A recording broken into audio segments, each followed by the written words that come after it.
राजकन्या बड़ी सुंदर थी, देवता भी उसको देखकर आकर्षित हो जाए, इतनी सुंदर थी।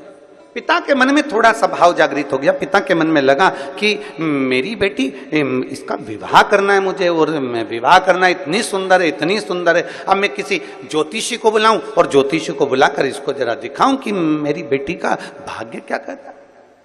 और अगर मैं हर कोई ज्योतिषी को बुलाऊं तो वो श्रेष्ठता नहीं है। इसलिए उस पिता ने अपने राज पुरोहित को बुलाया, अपने राज्य के पुरोहित को बुलाया, अपने कुल गुरु को बुलवाया और राज पुरोहित को बुलाकर कहा कि राज पुरोहित जी, मेरी बेटी का मुझे विवाह करना है, आकर उसका भाग्य देख लीजिए और उसका भाग्य बता दीजिए।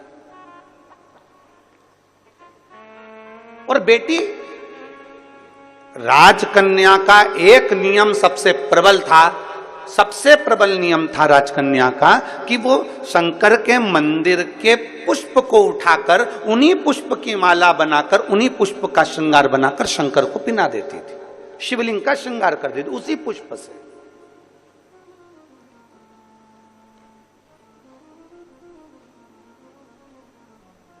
जैसे आजकल तो खैर मंदिर में बेलपत्र मिलना बड़ा कठिन हो गया। आपके राजनांदगांव के मंदिर में मिलता है क्या बेलपत्र? मंदिर में चढ़ा हुआ मिल जाता है क्या? आजकल तो बहुत कठिन हो गया, लोग चढ़ाते हैं और उठा के ले जाते हैं, बहुत मुश्किल हो गया। यदि भूलवश भी अगर कोई व्यक्ति मंदिर में बेलपत्र चढ़ा हुआ है और बेलपत्र उसने एकत्रित कर लिया मंदिर के अंदर ही, और मंदिर में बेलपत्र एकत्रित कर कर धागा लिया और उस कच्चे धागे में, उस कच्चे धागे के अंदर अगर उस बेलपत्र की डंडी को पीछे से उसने एक एक साधारण सी गांठ लगाकर उस बेलपत्र की माला को सिद्ध कर लिया, हल्की सी कच्चे सूत की गांठ लगाते लगाते मंदिर की चढ़ी हुई बेलपत्र को, शंकर पर चढ़ी हुई बेलपत्र को, शंकर की चढ़ी हुई बेलपत्र को ही उसने गांठ लगाकर जब माला सिद्ध कर ली और सिद्ध कर कर अगर वही माला भगवान शंकर को अर्पित कर देती है तो कहते हैं कि हमारा फिर पुनर्जन्म होता ही नहीं है, इस संसार सागर से हमारी मुक्ति हो ही जाती है, पुनर्जन्म से हम छूट जाते हैं। जैसे जगत गुरु शंकराचार्य जी कहते हैं पुनरपि जननम पुनरपि मरणम, उस प्रपंच से छुटकारा।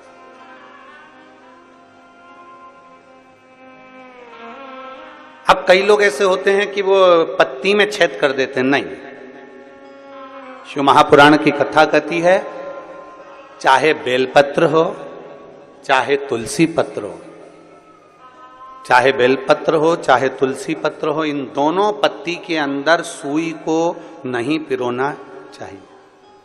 बेलपत्र के अंदर भी सुई को नहीं डाला जाता और तुलसी पत्र के अंदर भी सुई को नहीं डाला जाता, दोनों पत्र में। हाँ, कच्चे धागे से आप उसमें डंडी में गांठ लगाकर भगवान शंकर को माला धारण कर सकते हो, पर कौन सी बेलपत्र? फिर से बोलो जरा जम के, कौन सी बेलपत्र? जम के आवाज आना चाहिए। जो शंकर भगवान पर चढ़ी हुई है वही बेल धोया, माला सिद्ध करी और वही माला मेरे देवाधिदेव महादेव को समर्पित कर दी, वही माला।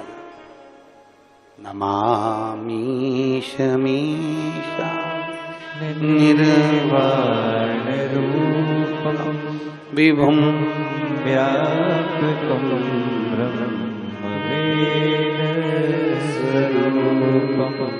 नमामि शमीशा निर्वाण रूपम विभुम व्यापकम ब्रह्मवेद